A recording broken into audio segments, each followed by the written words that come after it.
หัวอีโปมแล้วค่ะหัวอีโปมกลับบ้านกระเบนได้เรื่อยๆกินหัวอีโปมเมนูเย็นนี้นี่ข้าวกับหัวอีโปมจ้า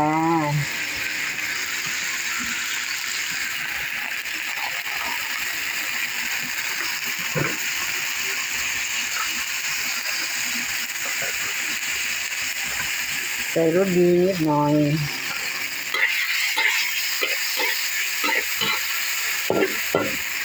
เป็นไงก็หากับบริกินเจ้าหูบอลมันเลิกเหลือเงินป่วยมันบอกเลยมันเขาก้นเป็นชุดด่างเสียมผมก็เลยแต่ละตัว